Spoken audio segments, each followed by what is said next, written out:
કેમ છો? મજામાં? હવે આપણે સમાંતર શ્રેણી ચેપ્ટર પૂરું કર્યું, બરાબર? હવે એની આગળ આપણે જઈએ છીએ. તો ભૂમિતિનું ચેપ્ટર આપેલું છે છઠ્ઠું, એ છે ત્રિકોણ. તો પરીક્ષામાં ભૂમિતિમાંથી એક પ્રમેય 5 માર્કનો હોય જ છે, અને આ ચેપ્ટરમાં જ આપણને 4 પ્રમેય આપેલા છે, જેમાંથી એક પ્રમેય 5 માર્કનો હોય. પણ 9મા ધોરણની સાપેક્ષમાં ઘણા બધા સહેલા પ્રમેય છે અને બહુ સીધી આવડી જાય એવા છે. હવે ત્રિકોણ ચેપ્ટર છે તો ટ્રાયએંગલ, ટ્રાય એટલે 3, એંગલ એટલે ખૂણા, મતલબ 3 ખૂણા. ટ્રાય એ ખરેખર વાસ્તવમાં ગ્રીક ભાષાનો શબ્દ છે, એટલે ટ્રાય એટલે 3 કહીએ છીએ આપણે, બરાબર? તો ત્રિકોણ એટલે શું? તો કે આપણે આગલા ધોરણથી શીખ્યા છીએ કે જ્યારે 3 અસમરેખ બિંદુ હોય, જ્યારે 3 અસમરેખ બિંદુ હોય, બરાબર, એનાથી ત્રિકોણ બની શકે. દાખલા તરીકે તમે 3 બિંદુ લીધા છે, આ 3 બિંદુ છે એ અસમરેખ છે. અસમરેખ મતલબ એક જ રેખામાં આવેલા ના હોય. તો આ ત્રણેય બિંદુને જ્યારે આપણે જોડીએ ત્યારે એમાંથી બનશે ત્રિકોણ. આ ત્રિકોણની વાત થઈ કે 3 અસમરેખ બિંદુથી બનતી રચના. અસમરેખ એટલે એક જ રેખામાં આવેલા ના હોય, બરાબર? હવે આપણે આ તો ત્રિકોણ થયું. કોઈ પણ જ્યારે આપણે આકૃતિ દોરીએ, હવે આકૃતિ છે એ 2 પ્રકારની હોય. એક કે જે આકૃતિને આપણે કહીએ છીએ સમરૂપ આકૃતિ, અને બીજી આકૃતિ જેને આપણે કહીએ છીએ એકરૂપ આકૃતિ, બરાબર? એક સમરૂપ અને બીજું એકરૂપ. સમરૂપ એટલે શું? તો કે સમરૂપ એટલે એવી આકૃતિઓ કે જેના માત્ર આકાર સમાન હોય, બરાબર? સમરૂપ એટલે શું? જે આકૃતિઓના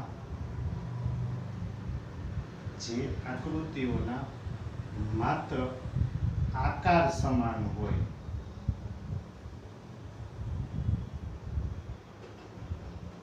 બરાબર?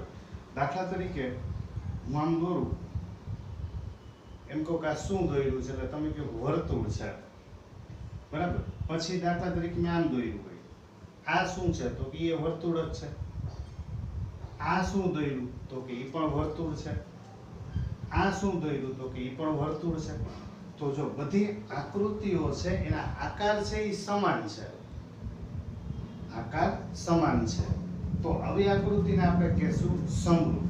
દાખલા તરીકે આ ચોરસ કહેવાય, આ ચોરસ કહેવાય, આ ચોરસ કહેવાય. તો આકૃતિઓના આકાર સમાન છે, તો આવી આકૃતિને આપણે કેવી આકૃતિ કહીએ છીએ? સમરૂપ આકૃતિ. સમ એટલે સરખું, રૂપ મતલબ દેખાવ, જેનો દેખાવ છે એ સરખો છે, તો એને આપણે કહીએ છીએ સમરૂપ આકૃતિ, બરાબર? હવે એકરૂપ એટલે શું? તો કે એકરૂપ એટલે જે આકૃતિમાં આકાર તો સમાન હોય જ, પણ એની સાથે સાથે માપ પણ સમાન હોવું જોઈએ. આકાર અને માપ બંને સમાન થાય તો આપણે એને કહીએ છીએ એકરૂપ આકૃતિ. દાખલા તરીકે તમે એક વર્તુળ લીધું, બરાબર? હવે હું બીજું એવું જ વર્તુળ લઉં કે એ વર્તુળને આ પેલા વર્તુળની ઉપર બેઠે બેઠું ગોઠવી દઉં, આની ઉપર જ એક્ઝેક્ટ ગોઠવી દઉં, અને જો આની ઉપર એમ બંધ બેસતું બની જાય, એની ઉપર જ બંધ બેસતું બની જાય, તો મતલબ એનો આકાર તો સમાન છે જ, પણ ભેગું માપે સમાન છે, તો એને આપણે કેવી આકૃતિ કહીએ છીએ? એકરૂપ આકૃતિ, બરાબર? તો જે આકૃતિના આકાર અને માપ બંને સમાન હોય તો એને આપણે કેવી આકૃતિ કહીએ છીએ? એકરૂપ આકૃતિ. દાખલા તરીકે આ એક ચોરસ લીધું, હવે બીજું એવું ચોરસ લીધું કે તમે આની ઉપર એક્ઝેક્ટ ગોઠવશો તો આની ઉપર આમ બંધ બેસતું બની જાય. તો એ ક્યારે થાય? તો કે જ્યારે એ બંનેનું માપ અને આકાર બંને સરખા હોય. તો આકારના માપ સરખા હોય તો એકરૂપ, અને સમરૂપ એટલે જે આકૃતિના માત્ર આકાર સમાન હોય, બરાબર. એટલે સમરૂપની શરત છે ને એ આમાં આવી જાય છે એકરૂપમાં, પણ એકરૂપની બે શરત એ સમરૂપમાં આવતી નથી. આકાર આવે, માપ આવે નહીં. એટલે આપણે એવું કહી શકીએ કે સમરૂપ હોય ને એને એકરૂપ ન કહેવાય, પણ એકરૂપ હોય ને એને તમે સમરૂપ કહી શકો, બરાબર. મેં શું કીધું ફરીથી? એકરૂપ છે એકરૂપ, એકરૂપને સમરૂપ કહેવાય, બરાબર. પણ સમરૂપ છે સમરૂપ ને એકરૂપ ન કહેવાય, બરાબર. તો આ બે વાતને આપણે ધ્યાન રાખશું. થિયરીનો પોર્શન આમાં અગત્યનો છે, કારણ કે આમાંથી એક પ્રમેય હોય 5 માર્કનો, 5-6 ટૂંકા પ્રશ્નો હોય, બરાબર. એટલે એમાં બની શકે કે 1-2 માર્કમાં બનાવી શકાય. એટલે એકરૂપ છે એને આપણે સમરૂપ કહી શકીએ, પણ સમરૂપને એકરૂપ ના કહેવાય, બરાબર. તો આ પહેલી વાત ધ્યાન રાખીએ. ત્રિકોણ કોને કહેવાય, સમરૂપ કોને કહેવાય, એકરૂપ કોને કહેવાય, બરાબર. હવે આપણે સમરૂપ અને એકરૂપની વાત કરી. હવે આપણે એ શીખીએ કે બે ત્રિકોણ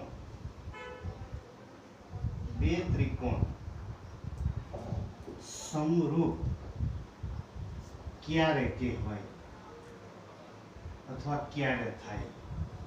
એટલે આપણે એક વ્યાખ્યા શીખીએ. સમરૂપ ત્રિકોણો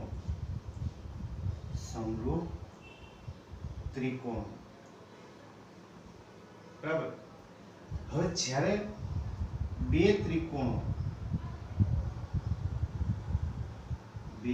ત્રિકોણો વચ્ચે આપેલી કોઈ સંગતતા માટે, બે ત્રિકોણોની વચ્ચે આપેલી કોઈ સંગતતા માટે, તો અહીંયા એક શબ્દ આવ્યો સંગતતા. સંગતતા એટલે શું? તો કે જ્યારે આપણે બે ત્રિકોણ લઈએ,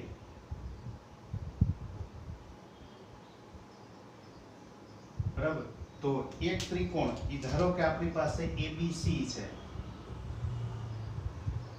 બરાબર, અને બીજો ત્રિકોણ ધારી લો કે આપણી પાસે DE અને F છે. તો મારે આ બે ત્રિકોણ વચ્ચેની ચર્ચા કરવી છે, એ બે ત્રિકોણ વચ્ચેની વાત કરવી છે, તો એને સંગતતા વડે દર્શાવાય. સંગતતા એટલે તો કે બે બાજુ એરો કરવાનો. આને સંગત બીજો ત્રિકોણ, બીજાને સંગત પહેલો ત્રિકોણ. હવે બે ત્રિકોણ વચ્ચે આપણે સંગતતા બનાવવા જઈએ તો એક સંગતતા આમ બને કે ABC સંગતતા થશે DEF, બરાબર. ABC સંગતતા DEF. હવે આપણે આને અલગ અલગ નામ બદલાવતા જઈએ. જો પેલા ત્રિકોણનું નામ એમને રાખું છું ABC સંગતતા, આ D એમને રાખ્યો છે, F અને E ને બદલાવી નાખું, બરાબર. પછી ABC સંગતતા, હવે પેલો અક્ષર D હતો એની બદલે પેલો અક્ષર હું E કરી નાખું, બાકીના બે અક્ષર DF કરી નાખું. હવે E એમને આ FD કરી નાખું, આ ABC, હવે પેલો અક્ષર હું F રાખું, બીજા બે લખી નાખું DE. ABC સંગતતા આ F, E અને D. તો બે ત્રિકોણ વચ્ચે જોવા જઈએ ને તો આપણી પાસે આવી કેટલી સંગતતા બની? તો કે 6 સંગતતા બની. કેટલી સંગતતા બની? 6 સંગતતા, બરાબર. તો આપણે લખ્યું કે બે ત્રિકોણ વચ્ચે આપેલી કોઈ સંગતતા, એટલે કે આ 6 માંથી આપણને કોઈ પણ એક સંગતતા આપે. તો પેલો પ્રશ્ન બન્યો ટૂંકો કે બે ત્રિકોણ વચ્ચે કેટલી સંગતતા બને? તો કે 6. ઈ 6 સંગતતા અલગ અલગ હોય છે, બરાબર. પછી આપણે શીખશું કે 6 સંગતતાને સમાન કેવી રીતે બનાવી શકાય.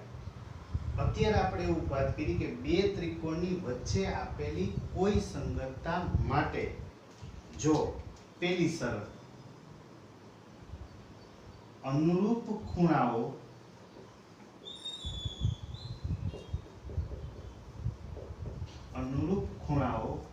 એકરૂપ હોય, બરાબર, પેલી શરત અનુરૂપ ખૂણાઓ કેવા હોય? એકરૂપ. અનુરૂપ ખૂણા એટલે કેવું? તો કે એ ખૂણો છે, એ ખૂણો એને અનુરૂપ થાય ડી ખૂણો, એટલે કે ખૂણો એ એકરૂપ ખૂણો ડી, પછી ખૂણો બી એકરૂપ થશે ખૂણો ઈ, ખૂણો સી એકરૂપ થશે ખૂણો એફ.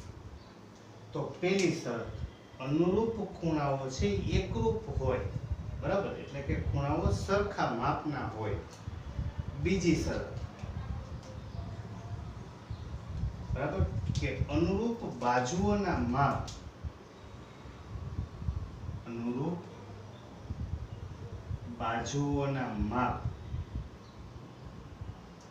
સમપ્રમાણમાં હોય.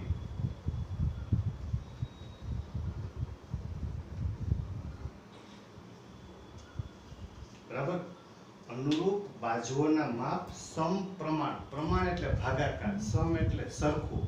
જે બાજુઓનો ભાગાકાર સરખો થાય, બાજુના માપ સરખા હોય એમ નહીં, એનો ભાગાકાર સરખો થાય. આ AB છે, AB તો એને અનુરૂપ થાય ડી, તો AB ના છેદમાં DE એના બરાબર BC ના છેદમાં EF બરાબર AC એના છેદમાં DF. જો આ બાજુનો અનુરૂપ બાજુનો આપણે ભાગાકાર કર્યો ને એ સરખો છે, તો અનુરૂપ બાજુઓના માપ એ સમપ્રમાણમાં હોય. તો આ બે શરત, પેલું ખૂણાઓ છે એ એકરૂપ હોવા જોઈએ. એકરૂપ એટલે એ નું માપ હોય ને એટલું ડી નું હોય. એ ધારો કે 50 હોય ને તો ડી એ 50 થાય, આ 30 હોય ને તો આ 30 થાય, આ 100 હોય ને તો આ 100 થાય. બરાબર, ધ્યાન રાખવાનું ત્રણેય ખૂણાનો સરવાળો 180 થી વધુ ન જોઈએ, બરાબર, ત્રણેયનો સરવાળો થાય 180. અને બીજી શરત કે બાજુઓના માપ કેવા હોય? તો કે સમપ્રમાણમાં. દાખલા તરીકે આપણને એવું આપેલું હોય કે ત્રિકોણ છે, માનો કે IBC ત્રિકોણ છે, અને અહીંયા આપણે એક બીજો ત્રિકોણ ધારો કે DF લીધેલું છે, બરાબર. ધારો કે અહીંયા હોય 2, 4 ને 6, તો હું અહીંયા લખ્યા હોય ધારો કે 4, 8 ને 12, તો તમે જો બાજુનો ભાગાકાર કરશો તો 2/4, 2/4 કરશો એટલે ઈ થશે 1/2, 2, 2, 4, 4/8 એટલે એ થાય 1/2, 6/12 તો ઈ પણ થશે 1/2. તો જો આ બાજુઓનો ભાગાકાર સરખો આવ્યો, બાજુના માપ કે સરખા નથી પણ એનો ભાગાકાર થયો સરખો, એટલે બાજુઓના માપ સમપ્રમાણમાં હોય.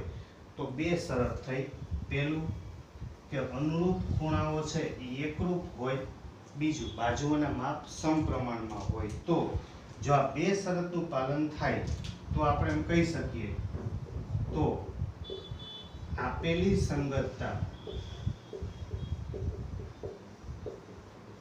સંગતતા એટલે કે આપણે લીધું હતું ABC સંગતતા DEF, ABC સંગતતા DEF, આ સંગતતા છે એ સમરૂપતા થાય. સંગતતા કેવી થાય? સમરૂપતા. અને જો સંગતતા સમરૂપતા હોય તો આપણે એમ કહી શકીએ કે ત્રિકોણ ABC અને ત્રિકોણ DEF આ બે ત્રિકોણ છે એ સમરૂપ થાય. એકરૂપની નિશાનીમાં આપણે કેવું લખીએ છીએ તો કે બે લીટા કરી એની ઉપર આડો S કરીએ છીએ. જ્યારે આમાં બે લીટા નથી કરવાના, ખાલી ત્રિકોણ ABC આડો S જેવી નિશાની, જેને સમરૂપ કહેવાય. ત્રિકોણ ABC સમરૂપ ત્રિકોણ DEF, બરાબર. તો આમાંથી તમને એવો પ્રશ્ન કે બે ત્રિકોણ સમરૂપ થવા માટે જરૂરી શરત કઈ? તો આ બે શરત: ખૂણાઓ એકરૂપ હોય ને બાજુના માપ સમપ્રમાણમાં, બરાબર. અથવા તમને એમ કે એ ખૂણો 25 હોય તો ડી ખૂણો કેટલો થાય સમરૂપ માટે? ખૂણા એકરૂપ હોય તો આ 25 હોય તો આ 25 જ થાય. આવા તમને આમાંથી અવનવા પ્રશ્નો બનાવી શકે. હવે આપણે 6 સંગતતા લખેલી હતી, બરાબર. તો એ 6 સંગતતા એ ક્યારે સમાન થાય?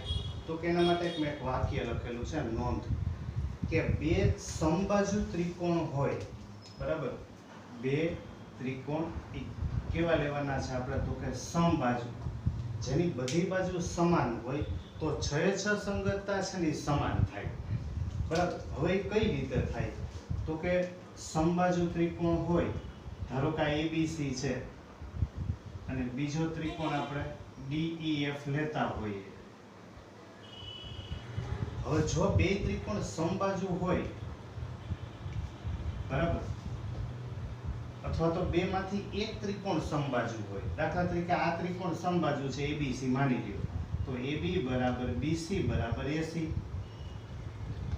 જે ત્રિકોણની ત્રણેય બાજુ સમાન હોય તો એની ત્રણેય ખૂણાય સમાન જ થાય. AB ની સામે ખૂણો C આવે, બરાબર, BC ની સામે ખૂણો A આવે અને AC ની સામે ખૂણો B આવે. તો જો ત્રણેય ખૂણા સમાન થયા. હવે ત્રણેય ખૂણા સમાન હોય તો તમે 6 સંગતતા લખી હતી. દાખલા તરીકે તમે ABC સંગતતા માની લો કે DEF લખેલું છે, બરાબર. તો હવે ABC ત્રણેય સરખા છે, તમે ગમે એ અક્ષરની જગ્યાએ ગમે એ લખી શકવાના છો, બરાબર. તો 6 સંગતતામાં ધારો કે તમે અહીંયા ABC એમને રાખ્યું છે અને સામે ધારો કે તમે FED લીધું છે માની લો, બરાબર. તો આપણે એમ થાય કે F ની સામે તો C આવતું, તો અહીંયા F ની સામે C છે, E ની સામે B હતું તો E ની સામે B છે, બરાબર. અહીંયા D છે તો D ની સામે A આવે તો અહીંયા D ની સામે તો કે A છે. પણ જો અહીંયા પેલું છે ને આ ત્રીજું છે, એ બે સરખા નથી, પણ તમે સરખા કરી શકો. કેવી રીતે? તો કે F છે, F એની સામે તમારે શું જોઈએ છે? તો કે C, બરાબર. પછી E છે તો એની સામે જોઈએ છે B અને D છે તો એની સામે A. અથવા તમે ડાબી બાજુથી જમણી બાજુ બોલો, એની સામે શું જોઈએ છે? તો કે D, બરાબર. તો આ ABC છે એ તો ત્રણેય સરખા જ છે, તમે ક્રમને બદલાવી શકો, બરાબર. જો તમે આના પ્રમાણે જોતા જાઓ, F ની સામે C, તો F છે એ પહેલો અક્ષર, તો A બરાબર હું મૂકી દઉં? C. E છે, E ની સામે જોઈએ છે B, તો અહીંયા E છે, એની સામે B છે જ. પછી અહીંયા પહેલો અક્ષર D હતો, D ની સામે A હતું, તો C બરાબર મૂકી દો A. તો બની ગયું ઈ જ DEF.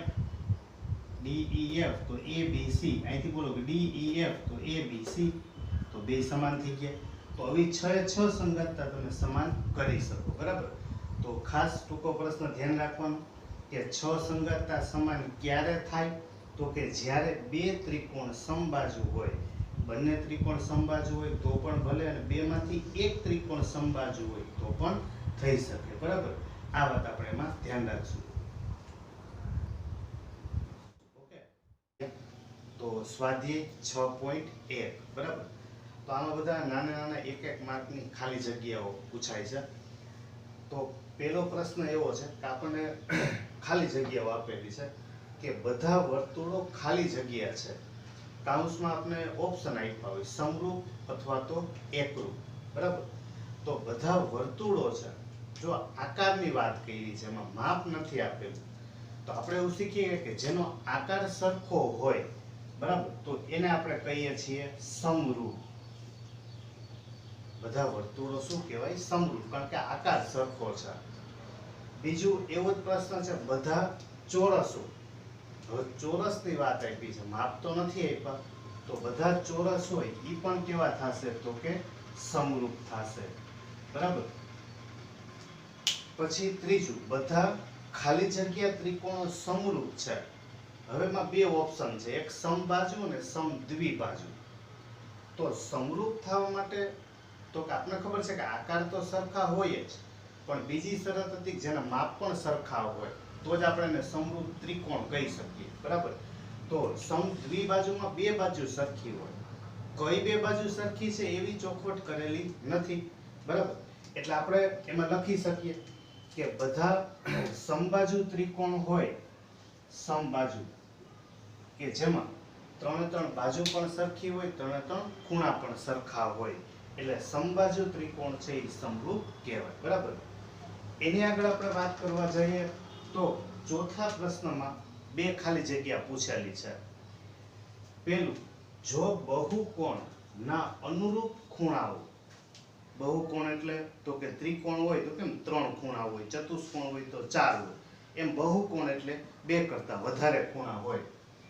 અનુરૂપ ખૂણાઓ, તો આપણે પેલી વ્યાખ્યા જ હતી સમરૂપ ત્રિકોણની કે અનુરૂપ ખૂણાઓ એકરૂપ હોય અને અનુરૂપ બાજુઓના માપ સમપ્રમાણમાં હોય, બરાબર. વ્યાખ્યા પહેલા યાદ હોવી જરૂરી છે અને એના માટે આપણી પાસે પૂરતો ટાઈમ છે, લખી શકીએ, વાંચી શકીએ. તો પેલું, બે બહુકોણના અનુરૂપ ખૂણાઓ છે એ ખૂણાઓ કેવા હોવા જોઈએ તો કે એકરૂપ. ખૂણાઓ કેવા હોવા જોઈએ એકરૂપ. અને બીજું, અનુરૂપ બાજુઓ છે, અનુરૂપ બાજુઓ ઈ કેવા હોવા જોઈએ તો કે સમપ્રમાણમાં, બરાબર. ખૂણાઓ એકરૂપ હોય ને બાજુના માપ સમપ્રમાણમાં.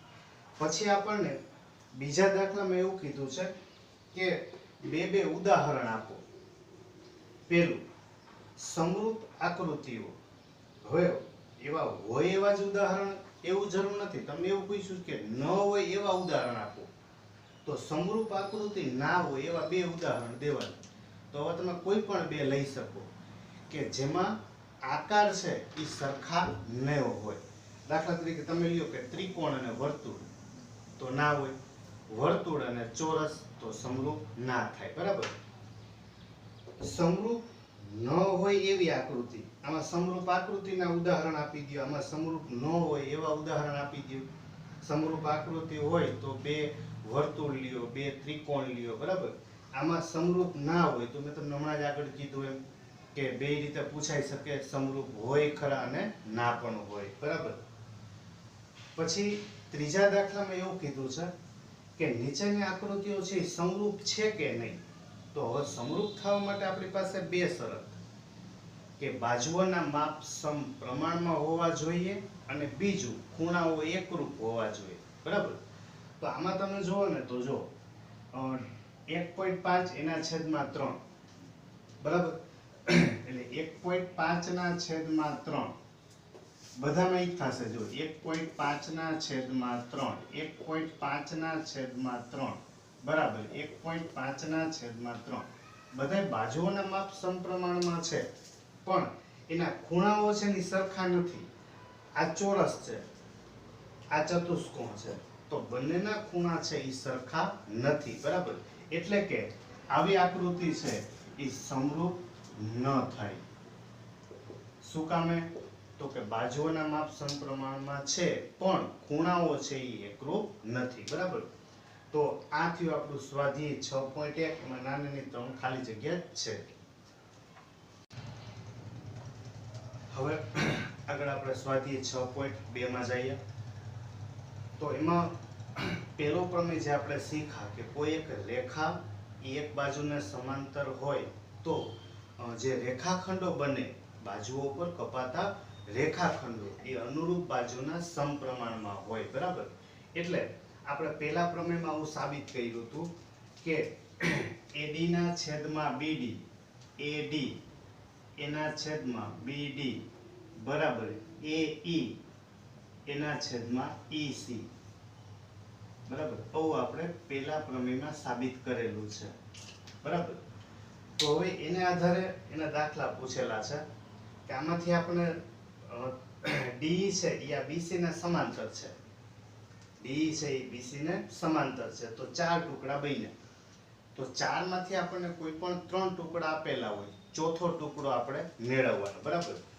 તો આપણે આથી સૂત્ર બનાવીએ તો એક ટુકડો એટલે AD એના છેદમાં BD બરાબર AE એના છેદમાં EC. મળ્યું? તો તો AD બરાબર આપણી પાસે છે 1.5 એના છેદમાં BD 3 AE છે 1 એના છેદમાં EC બરાબર. હવે અહીં મેળવવું છે એ છેદમાં છે તો પહેલા બે બાજુ વ્યસ્ત કરી નખાય. તો આનું વ્યસ્ત કરી નાખી એટલે 3 ના છેદમાં 1.5 હું પોઈન્ટ કાઢી નાખું એટલે 15 ઉપર થઈ જશે 10 એક આંકડા પછી પોઈન્ટ છે એક 0 કાઢી નાખીએ તો અહીંયા થઈ જશે EC ના છેદમાં 1 બરાબર. આપણે બે બાજુ કરી નાખ્યું વ્યસ્ત. હવે તો કે 3 5 15 5 2 10 એટલે EC બરાબર આપણને મળશે 2 બરાબર. એની આગળ બીજો દાખલો તો એમાં પણ એ જ રીતે આપેલું છે આપણી પાસે કે AD નથી આપેલું બાકીના 3 ટુકડા આપણી પાસે છે જ તો આપણે સૂત્ર એ જ બનાવશું. પહેલો ટુકડો AD એના છેદમાં BD બરાબર AE એના છેદમાં EC બરાબર. તો AD આપણી પાસે નથી એના છેદમાં BD છે 7.2 બરાબર AE એટલે 1.8 એના છેદમાં EC કેટલું થશે તો કે 5.4. તો હવે મેળવવું છે એ અંશમાં જ છે તો એને કઈ બદલાવવાની જરૂર નથી અને ખાલી ભાગાકારમાંથી આપણે ગુણાકારમાં લઈ લઈએ. તો AD બરાબર 1.8 એના છેદમાં 10 આ 7.2 ને આપણે ભાગાકારમાંથી ગુણાકારમાં જવા દઈએ તો 7.2 છેદમાં 10 અહીંયા 5.4 પોઈન્ટ કાઢી નાખશું એટલે અંશમાં 10 બરાબર. છેદમાંથી પોઈન્ટ કાઢીએ તો અંશમાં 10 અંશમાંથી પોઈન્ટ કાઢો તો છેદમાં 10 બરાબર. તો હવાના છેદ આ 10 10 ગયા આને ઉડાડીએ તો 18 3 54 18 તેરી 54 72 ને ઉડાડશું તો 24 તેરી 72 તો AD બરાબર આપણને મળશે 24 ના છેદમાં 10 તો 24 ના છેદમાં 10 એટલે કે 24 ના છેદમાં 10 એટલે આપણને મળશે 2.4 બરાબર. હવે પહેલા દાખલામાં આપણને એવું આપેલું હતું કે 4 માંથી 3 ટુકડા હોય ચોથો ટુકડો મેળવવાનો અને ઓલરેડી D છે BC ને સમાંતર હતું એટલે આ બાજુઓના માપ સમપ્રમાણમાં થાય બરાબર. ફરીથી બોલું ટુકડાઓ ક્યારે સમપ્રમાણમાં થાય કે રેખા ત્રીજી બાજુને સમાંતર હોય. હવે એનાથી ઊંધું આપણે બીજા દાખલામાં આપ્યું છે તમને 4 ટુકડા આપી દીધા છે PE EQ PF અને FR 4 ટુકડા આપી દીધા છે અને એવું પૂછ્યું છે કે EF છે એ QR ને સમાંતર થાય કે નહીં. આ EF છે EF સમાંતર QR છે એવું પૂછ્યું છે. તો સમાંતર ક્યારે થાય તો કે બાજુઓના માપ સમપ્રમાણમાં હોય તો બરાબર. તો આપણે બાજુના માપ સમપ્રમાણમાં લઈ લઈએ પહેલા અને જોતા જઈએ. તો સૌથી પહેલા આપણે અહીંયા પહેલો ટુકડો છે PE એના છેદમાં EQ એના બરાબર PF એના છેદમાં FR બરાબર. એક ટુકડો છેદમાં બીજો ટુકડો એવી રીતે PF ના છેદમાં FR. તો હવે આપણે કિંમત મૂકતા જઈએ તો P બરાબર આપણી પાસે છે 3.9 EQ બરાબર છે 3 બરાબર 3.6 એના છેદમાં 2.4 બરાબર. હવે અહીંથી પોઈન્ટ કાઢશું તો 39 ના છેદમાં 10 એને ગુણ્યા 3 તો 13 તેરી 39 13 ના છેદમાં 10 એટલે 1.3. હવે અહીંયા પોઈન્ટ કાઢશું તો 36 ના છેદમાં 10 24 અહીંથી પોઈન્ટ કાઢશું એટલે ઉપર 10 તો 10 10 ગયા 12 2 24 ને 12 3 36 તો 3 ના છેદમાં 2 3 ભાગ્યા 2 કરો તો 1.5. તો એનો મતલબ એવો થયો કે એક બાજુ 1.3 આવે છે ડાબી બાજુ જમણી બાજુ 1.5 આવે છે. એનો અર્થ કે આ બે સમાન નથી. જો એ બે સમાન ના હોય તો આપણે પહેલેથી જ લખી શકીએ ને અહીંથી કે આ not equal not equal not equal. પહેલા આપણે સરખું લઈને ગણ્યું બરાબર. એટલે પહેલા આપણે હંમેશા ડાબી બાજુની ગણતરી કરાય પછી જમણી બાજુની ગણતરી કરાય બે સમાન છે નહીં, એટલે કે EF છે EF સમાંતર નથી, અથવા એને બોલાય not parallel. EF not parallel QR. બરાબર, EF છે QR ને સમાંતર નથી. હવે એવી રીતે આપણે બીજો દાખલો ગણીએ. તો બીજા દાખલામાં પણ 4 ટુકડા આપણી પાસે છે જ. બરાબર, તો પહેલા આપણે ડાબી બાજુ લઈ લઈએ. PE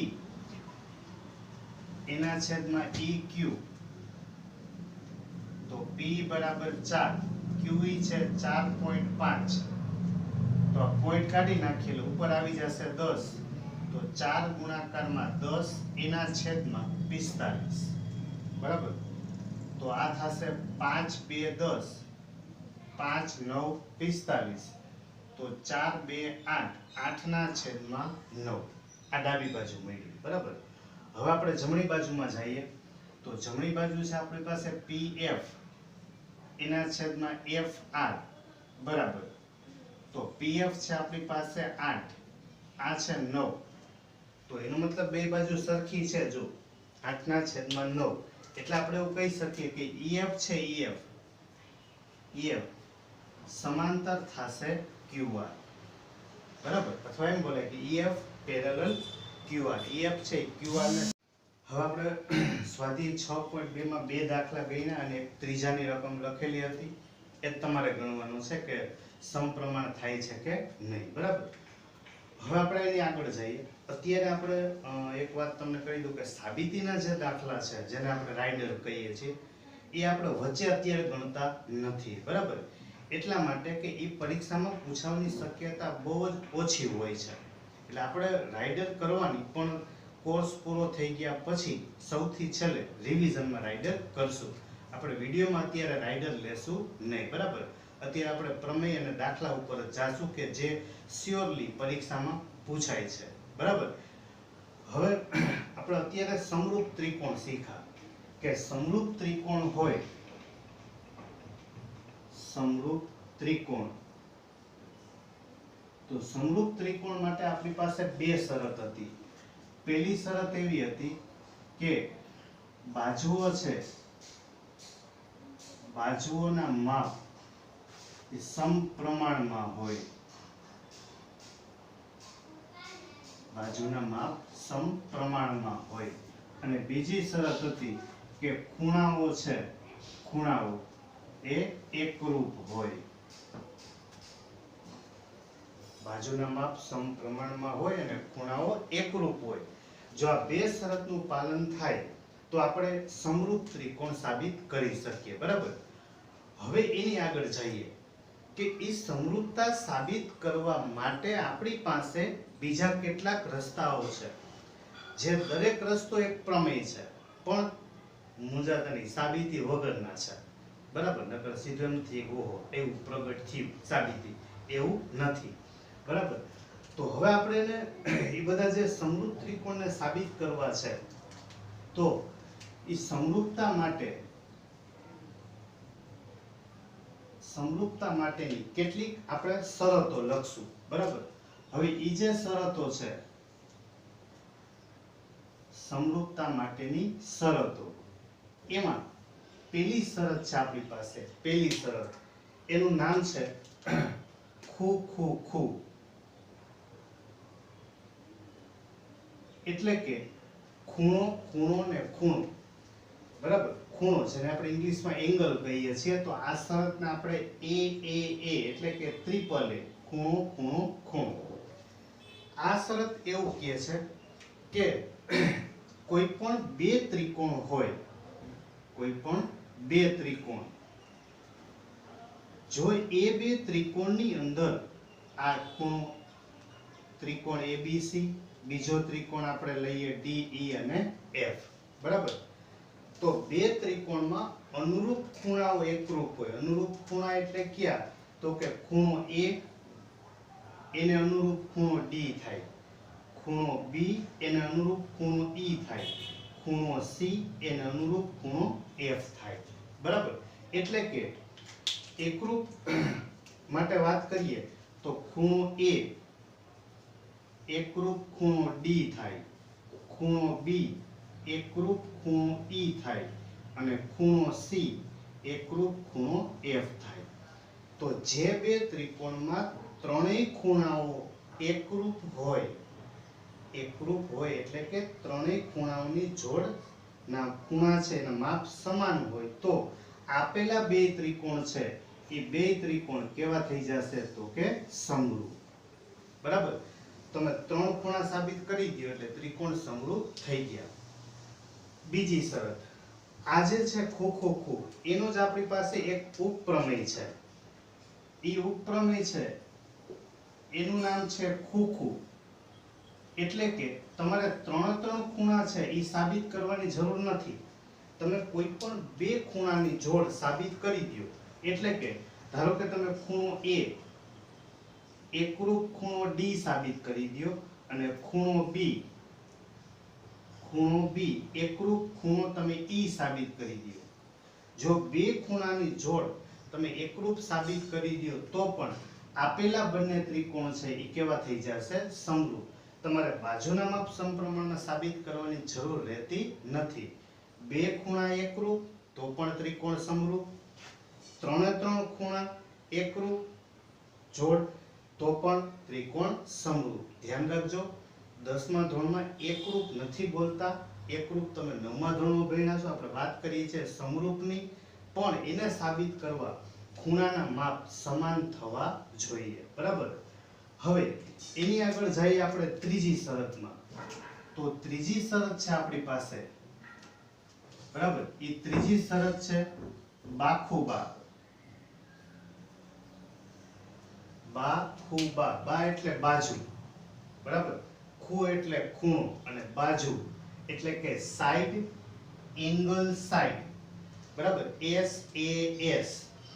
હવે આમાં એવું કહે છે કે બે બાજુના માપ સમપ્રમાણમાં હોય. દાખલા તરીકે તમે AB અને D લ્યો. AB ના છેદમાં D, BC ના છેદમાં EF, AB ના છેદમાં D, BC ના છેદમાં EF બાજુના માપ સમપ્રમાણમાં હોય અને એનો અંતર્ગત ખૂણો એ બેની વચ્ચે ખૂણો કયો આવે તો કે ખૂણો B એકરૂપ થશે ખૂણો E. બરાબર. ફરીથી બોલું, બે બાજુઓના માપ સમપ્રમાણમાં હોય અને એનો અંતર્ગત ખૂણો એકરૂપ હોય તો આપેલા બંને ત્રિકોણો છે એને આપણે કેવા કહી શકશું તો કે સમરૂપ. બરાબર. તો સમરૂપતા સાબિત કરવાની આ ત્રીજી શરત થઈ. પહેલી શરત, ત્રણ ખૂણાઓની જોડ એકરૂપ. બીજું, ખૂણાઓની બે જોડ એકરૂપ તો પણ સમરૂપ કહી શકીએ. બે બાજુના માપ સમપ્રમાણમાં અને એનો અંતર્ગત ખૂણો એકરૂપ. હવે તમે કોઈ પણ બે બાજુ લ્યો એની અંતર્ગત ખૂણો એકરૂપ હોવો જોઈએ. અને એના પછી ચોથી શરત લઈએ આપણે. ચોથી શરત છે આપણી પાસે ઈ છે ત્રણ બાજુ. ત્રણ બાજુ એટલે કે બા. બરાબર. એટલે કે તમે એને કહી શકો બાજુના આપણે સાઈડ કહેતા હોય એટલે SS, આમાં આપણે કહેતા હતા SAS. બરાબર. તો બાજુ પણ બાજુના માપ સમપ્રમાણમાં હોય. આપણે શરત પ્રમાણે જાણીએ છીએ. તો આના ઉપરથી તમે એવું લખી શકો કે AB ના છેદમાં D બરાબર BC ના છેદમાં EF એના બરાબર AC ના છેદમાં DF.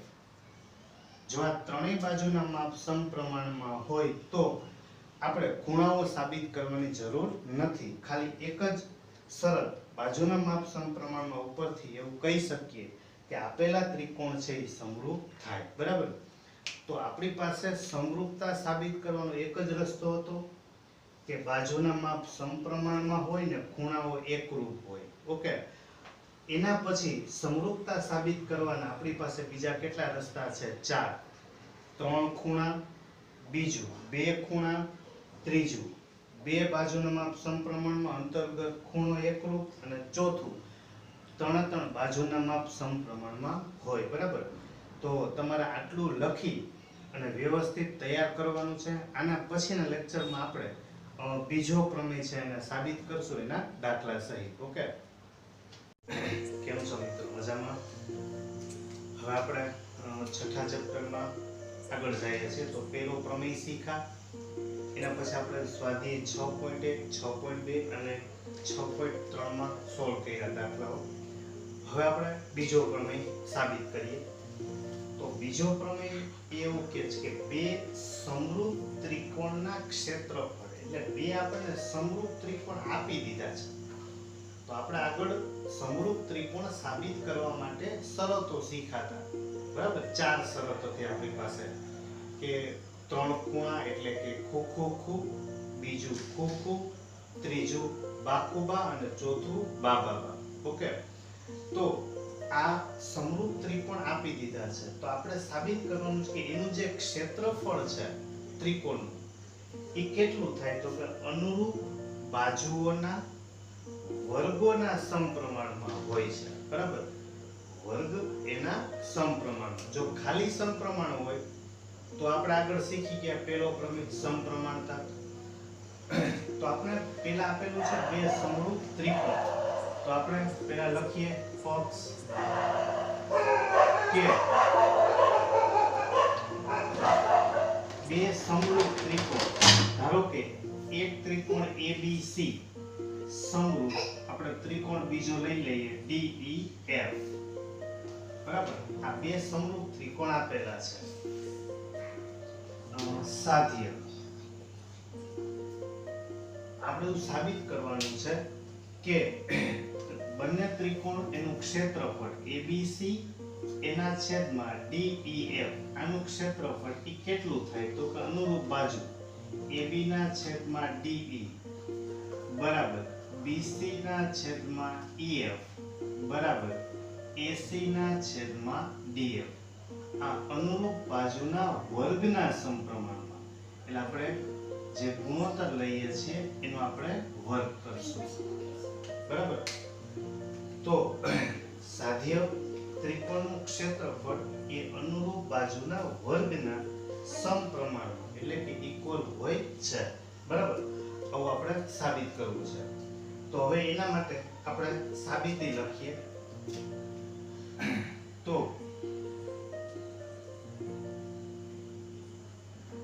આપણે બે સમરૂપ ત્રિકોણ આપેલા છે, બરાબર? તો બે સમરૂપ ત્રિકોણ આપણે પહેલા લઈ લઈએ. એક ત્રિકોણ જેને આપણે ABC કીધું છે, બરાબર? અને એની સાથે બીજો એક ત્રિકોણ આપણે DEF લીધો છે. હવે આ બે ત્રિકોણને આપણે સમરૂપ સાબિત કરવાના છે, બરાબર? એનું ક્ષેત્રફળ.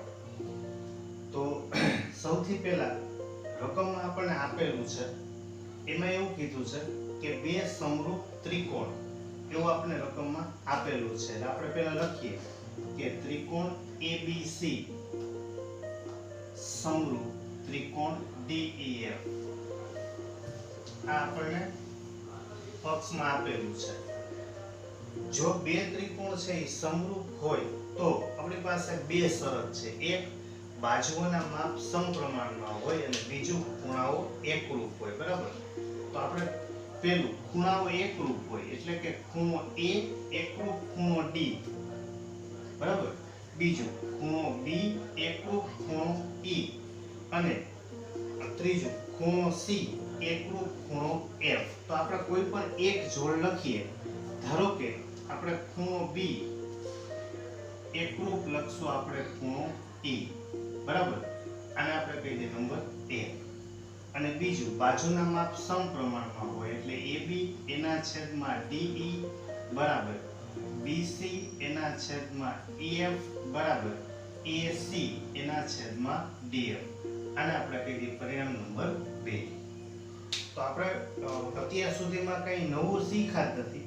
બે ત્રિકોણ આપણે સમરૂપ આપેલા છે માટે ખૂણાઓ એકરૂપ હોય, ત્રણેય એકરૂપ હોય, આપણે કોઈ પણ એક જોડ લખવાની B અને E, બરાબર? અને બીજું બાજુના માપ સમપ્રમાણમાં હોય, બરાબર? હવે આમાં આપણે ક્ષેત્રફળ જોઈએ છે. તો ત્રિકોણના ક્ષેત્રફળનું સૂત્ર 1/2 પાયો ગુણ્યા વેધ હોય, બરાબર? તો આપણામાં વેધ દોરી લઈએ. વેધ આપણી પાસે છે નહીં, તો એક વેધ આપણે એ માંથી દોરીએ, આ વેધ એને હું કહી દઉં m, અને આમાંથી વેધ દોરીએ એને કહી દઉં n. બરાબર? એટલે આપણે લખશું કે વેધ am એ વેધ આપણે દોર્યું લંબ કોના ઉપર, તો કે BC, અને dn લંબ EF દોરો. આ બે વેધ બની ગયા, am લંબ BC અને dn લંબ EF. હવે તો કે આપણી પાસે નાના બે ત્રિકોણ છે, આમાં બે ત્રિકોણ છે, આમાં બે ત્રિકોણ છે. તો આપણે કોઈ પણ એક સાઈડના બંને ત્રિકોણ લેતા જઈએ. ધારો કે આમાંથી આપણે આ ત્રિકોણ આપણે લેશું AMB, અને આમાંથી આપણે આ બાજુનો ત્રિકોણ લેશું DNE. બરાબર? તો ત્રિકોણ AMB અને ત્રિકોણ DNE માં આ બે ત્રિકોણમાં જોવા જાય તો આમાં m કાટખૂણો છે અને આમાં n કાટખૂણો છે. એટલે ખૂણો m એકરૂપ ખૂણો n. બરાબર? કૌંસમાં આપણે કારણ લખશું કે ઈ શું કામ, તો કે ઈ બંને ખૂણા કેવા છે, તો કે કાટખૂણા. અને b અને e તો ઓલરેડી એકરૂપ આપણી પાસે હતા જ, એટલે ખૂણો b એકરૂપ ખૂણો e. કારણ તો કે આપણને પક્ષમાં આપેલું હતું કે બંને ત્રિકોણ છે એ સમરૂપ છે. તો ખૂણાઓ એકરૂપ હોય, બાજુના માપ સમપ્રમાણમાં હોય, બંને તો હતા જ. તો આપણે આ મોટા બે ત્રિકોણ છે એને સમરૂપ આપેલા હતા જ, એમાંથી ખૂણાઓ એકરૂપ અને બાજુના માપ સમપ્રમાણમાં લખ્યા. બરાબર? એના પછી આપણે બે નાના ત્રિકોણ લીધા. મોટા ત્રિકોણ સમરૂપ આપેલા છે, આપણે નાના ત્રિકોણ પહેલા લીધા. કયા ત્રિકોણ, તો કે AMB અને DNE. આ બે ત્રિકોણમાં જોવા જાય તો આકૃતિમાં જ આપેલું છે કે અહીંયા m કાટખૂણો છે, આમાં n કાટખૂણો છે, એટલે એક ખૂણો કાટખૂણો બની ગયો. બીજું b અને e, આ બંને ખૂણા એકરૂપ આપણે રકમમાં આપેલા હતા, તો બે ખૂણા એકરૂપ થઈ ગયા. જો બે ખૂણા એકરૂપ થઈ જાય તો આપણી પાસે શરત છે ખોખુ. બરાબર? તો ખોખુ શરત પ્રમાણે AMB સંગતતા DNE આ સંગતતા છે, ઈ સંગતતા સમરૂપતા થાય. એટલે કે બે મોટા ત્રિકોણ સમરૂપ હતા, એમાંથી આપણે બે નાના ત્રિકોણને સમરૂપ સાબિત કરી દીધા. હવે પાછો ઈ જ નિયમ કે જો સમરૂપ ત્રિકોણ હોય તો બાજુના માપ સમપ્રમાણમાં હોય. બરાબર? તો આપણે આના નાના ત્રિકોણના માપ સમપ્રમાણમાં લખશું. તો AM એના છેદમાં DN બરાબર MB એના છેદમાં NE એના બરાબર AB એના છેદમાં DE. બરાબર? તો આને આપણે આગળ સમીકરણ નંબર કહી દેશું 3. તો ફરીથી બે મોટા ત્રિકોણ સમરૂપ હતા, એટલે ખૂણાઓ એકરૂપ, બાજુના માપ સમપ્રમાણ. આ પહેલું સ્ટેપ. બીજા સ્ટેપમાં તો કે આપણે બે નાના ત્રિકોણ લીધા. એ નાના ત્રિકોણમાં જોવા જાય તો એક કાટખૂણો છે અને બીજો ખૂણો રકમમાં છે કે એકરૂપ છે. ખુશ શરત પ્રમાણે બે ત્રિકોણ થઈ ગયા સમરૂપ, માટે બાજુના માપ સમપ્રમાણમાં. બરાબર? હવે આપણે એનું ક્ષેત્રફળ લેતા જઈએ. તો ત્રિકોણ ABC નું ક્ષેત્રફળ એના છેદમાં ત્રિકોણ DEF નું ક્ષેત્રફળ બરાબર 1/2. પાયો છે BC અને વેધ છે એનો AM એના છેદમાં 1/2. પાયો છે EF, એને ગુણાકારમાં વેધ આપણી પાસે કયો છે, તો કે DN. બરાબર?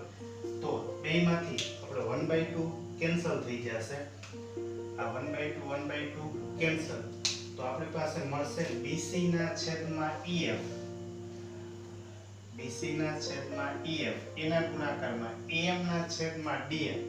હવે AM ના છેદમાં DN છે, AM ના છેદમાં DN, બરાબર, આ આપણે અહીં દેખાય છે, આ AM ના છેદમાં DN છે, એના બરાબર MB ના છેદમાં NE થાય અને એના બરાબર AB ના છેદમાં DE થાય. તો આના બરાબર આપણે લખી નાખીએ AB એના છેદમાં DE. કારણ તો કે એને આપણે સમીકરણ નંબર 3 ઉપરથી લખી શકીએ. હવે AB એના છેદમાં DE છે, તો આપણી પાસે બીજું પરિણામ છે કે જો AB ના છેદમાં DE હોય તો એના બરાબર લખાય BC ના છેદમાં EF, બરાબર. તો BC ના છેદમાં EF એના ગુણાકારમાં AB ના છેદમાં D એના બરાબર BC ના છેદમાં EF. એટલે આ બની ગયું BC સ્ક્વેર એના છેદમાં EF સ્ક્વેર, બરાબર. એટલે આ એક સાબિત થઈ ગયું. હવે આપણી પાસે ઓલરેડી આ ત્રણેય તો સરખા જ છે. જો આનો વર્ગ થતો હોય BC ના છેદમાં EF નો વર્ગ, તો એના બરાબર આનો વર્ગ પણ થાય ને આનો વર્ગ પણ થાય. એટલે કે પરિણામ નંબર આપણે 2 ઉપરથી એવું લખી શકશું, બરાબર. પરિણામ નંબર 2 પરથી કહી શકાય કે પરિણામ નંબર 2 ઉપરથી આપણે કહી શકીએ કે ABC એના છેદમાં DEF એના બરાબર આપણે પહેલું સાબિત કર્યું BC સ્ક્વેર એના છેદમાં EF સ્ક્વેર, બરાબર. જો આનો વર્ગ થાય તો આનો વર્ગ એ લખાય, આનો વર્ગ એ લખાય, એટલે એના બરાબર AB સ્ક્વેર ના છેદમાં DE સ્ક્વેર એના બરાબર AC સ્ક્વેર ના છેદમાં DF સ્ક્વેર, બરાબર. તો આપણે જે જોતું હતું પરિણામ કે સમરૂપ ત્રિકોણના ક્ષેત્રફળ એ અનુરૂપ બાજુના વર્ગના સમપ્રમાણમાં થાય, બરાબર. ફરીથી એકવાર બે સમરૂપ ત્રિકોણ આપેલા છે, સાબિત કરવું છે કે ક્ષેત્રફળ અનુરૂપ બાજુના AB તો એને અનુરૂપ D, BC તો એને અનુરૂપ EF, AC તો એને અનુરૂપ DF એના વર્ગના સમપ્રમાણમાં હોય. ખાસ દાખલા માટે સૂત્ર છે કે સમરૂપ ત્રિકોણ હશે તો જ એનું ક્ષેત્રફળ અનુરૂપ બાજુના વર્ગના સમપ્રમાણમાં થશે, બરાબર. તો આપણે મોટા ત્રિકોણ સમરૂપ લીધા, એના ખૂણાઓ એકરૂપ, બાજુનું માપ સમપ્રમાણમાં. પછી બે નાના ત્રિકોણ લીધા, એમાં તો કે બે ખૂણા સરખા કરી દીધા, ઓલરેડી હતા જ આકૃતિમાંથી આપણે લખવાનું હતું. એક એક કાટખૂણો એક એક રકમમાં આપેલું હતું, એટલે કે પક્ષમાં. તો ખોખું શરત પ્રમાણે એ બે નાના ત્રિકોણ થઈ ગયા સમરૂપ, તો એ બાજુના માપ સમપ્રમાણમાં, બરાબર. હવે આપણે ખાલી બેનું ક્ષેત્રફળ લીધું, 1/2 પાયો ગુણ્યા વેધ 1/2 કેન્સલ, AM ના છેદમાં DN બરાબર AB ના છેદમાં D. પણ ત્યાં બીજું પરિણામ એમ કહે છે કે AB ના છેદમાં D બરાબર લખાય BC ના છેદમાં EF, એટલે BC સ્ક્વેર ના છેદમાં EF સ્ક્વેર, બરાબર. અને જો BC ના છેદમાં EF એનો સ્ક્વેર હોય તો આ ત્રણેય તો સરખા જ છે, આનો સ્ક્વેર કરો તો એના બરાબર I લખાય, એના બરાબર I લખાય. માટે આપણે જોતું પરિણામ સાબિત થઈ ગયું.